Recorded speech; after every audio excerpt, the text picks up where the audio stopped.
Unlocking the Secret Millionaire Mindset for a better manifestation. How to manifest abundant wealth. How to align with the universe. How to create rich girl energy. How to manifest true love. Manifest happiness. Create calm. Get rid of fear, anxiety, and stress. Chapter 1. The Lie Behind the Secret and the Truth. You've been sold a dream, a vision board, a prayer, a chant, and poof, abundance, right? Wrong. That's the lie. You've been told to ask, believe, receive, but no one warned you that belief without understanding is just noise. Manifestation isn't wishful thinking. It's physics, energy, alignment. Meet the princess, not just any fairy tale figure, but a girl born into royalty, tutored by heartbreak, raised by rituals disguised as love. Her kingdom taught her the facade. Her journey taught her the truth. Manifestation starts where comfort ends. It begins in the mind, not with what you don't have, but with what you believe you already do. You've got two choices.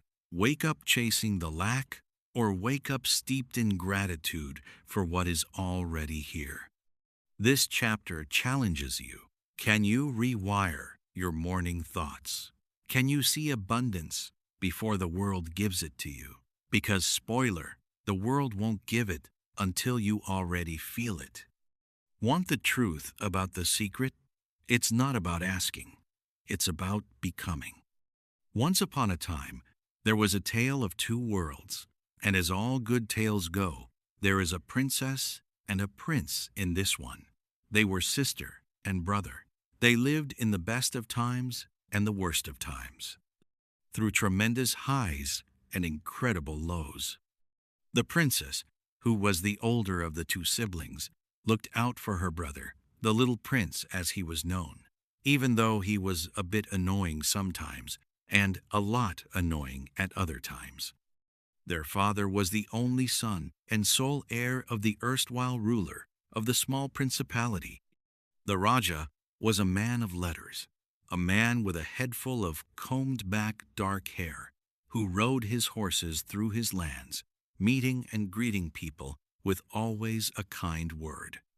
The tiny princess sat on the front of her father's horse as they rode through the fields, the marketplace, and on to the outskirts of the small town that he liked to call his first love, to which his wife, the Rani, only smiled a quiet smile. Mummy was a slender, ethereal beauty with flowing red hair and green eyes.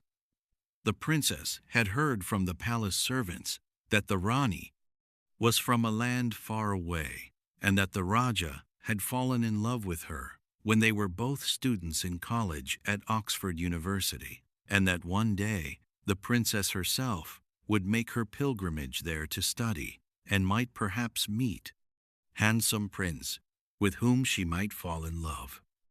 Chapter 2. The Missing Pieces They Don't Teach You. Loss isn't a breakdown, it's a blueprint. The princess loses her queen, her mother, and what follows isn't a fairy tale. It's family secrets, palatial politics, and the slow erosion of what felt eternal. But in the ashes of privilege, she finds the raw truth. Reality is malleable, and your past doesn't define you. Your thoughts about it do. The missing piece isn't another affirmation or another guru. It's you, your neuro pathways, your identity, your energy. This is the science of soul work, the physics of transformation. The palace becomes a prison, but freedom? That was never out there. It was in her thoughts, her choices, her willingness to shift the story. Whatever world you've been handed, you can rewrite it.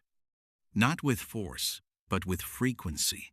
Not with logic, but with conviction. This is manifestation in its rawest, realest form. What would you want the first thoughts of your day to be? How complete your life is right now, how emotionally and financially secure you are, and how joyous you feel. Well, then go ahead and do just that. What is stopping you?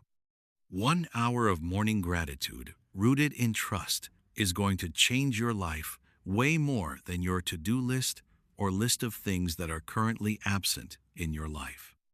Think about what you want so as to experience happiness. If it is abundance you seek, it will come to you. If lack is what you are preoccupied with, that is what you will have. The missing piece is you. Today, say these words aloud. I am the best there is. I am so grateful that the universe supports me and that abundance comes to me every day in every way, easily and effortlessly, when I ask for it with intent and without doubt. The inability to believe in our own power is one of the biggest hurdles to successful manifestation. There are ways of fulfilling your dreams, shifting your reality, other than through reasoning and rationale. Change your ethos from the inside out. Remove your intellectual self from the equation. Get absolute certainty. I am happy not because I have everything, but simply because I choose to be. Chapter 3. Dear God or Dear Universe. Is it a prayer or a frequency check? This chapter asks the question too many are scared to answer. Are you praying to be saved, or are you activating your own power? The princess, now in boarding school, finds quiet in ritual, not the kind that worships a god above, but one that awakens the universe within. In a cold marble hall, saying the Lord's Prayer every morning, with eyes closed and breath held, she learns what most adults forget. Real connection doesn't shout, it whispers, it aligns. It listens. Prayer and manifestation, same currency, different languages. One begs, the other believes. One waits, the other moves. Both ask for change, but only one recognizes the change must begin inside. This isn't about religion. It's about remembering that you were never waiting for a savior. You were just waiting to believe in your own blueprint. Do not outsource your power. The divine lives inside your certainty, inside your joy, inside your why. Stop asking if the universe hears you. Start feeling like it already answered. Practice mindfulness. Spend a day without social media and without using your phone as a tool for animating your mind. The next day, go back to your normal social media diet. While in detox, ignore the pull to revert back to the familiarity of long-standing habits. Note the difference in how much more you hear and process during the period of limited social media exposure. Carl Jung calls this individuation. Jung says, your vision will only become clear once you look into your heart. Who looks outside dreams. Who looks inside awakens. Chapter 4. Everything that is once wasn't. Every empire starts as an idea. Every love story begins as a whisper. Every millionaire, a mind that dared to believe before proof arrived. The princess says it aloud once. I'm going to Oxford, just once. No plan, no schedule, just clarity. And boom, the universe rearranges itself. Not because of privilege, not because of luck, but because of imagination. Children's minds are formed at birth with the knowledge of how to manifest. Children don't wish, they expect. They don't doubt, they dream. Then, life teaches them to forget. But you can teach yourself to remember.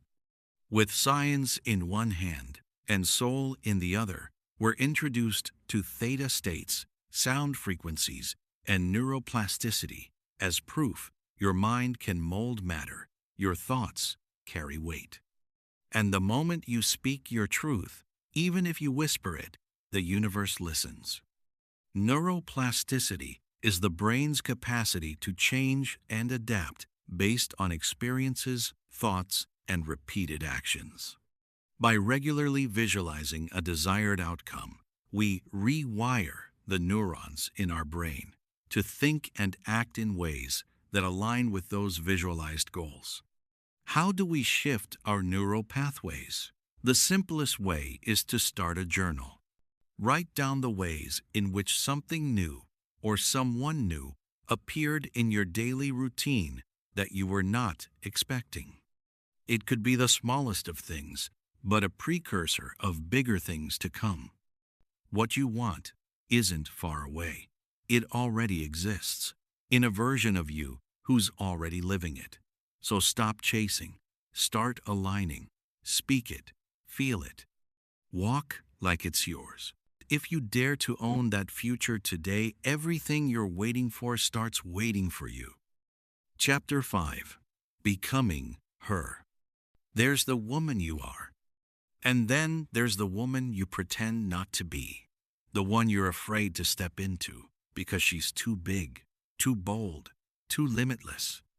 The princess begins to shed old skins, not through crisis, but through choice. This isn't reinvention, it's return. Return to the truth she buried beneath expectations, beneath roles, beneath rules someone else wrote. And in that peeling back, she doesn't find emptiness, she finds her.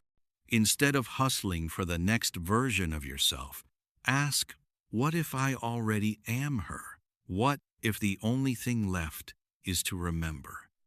Embody your highest self now, not once the money lands or the love appears. Walk like her, speak like her, show up as her. The universe doesn't deliver to who you are. It delivers to who you're being. And once you claim her unapologetically, your entire life begins to mirror that energy back.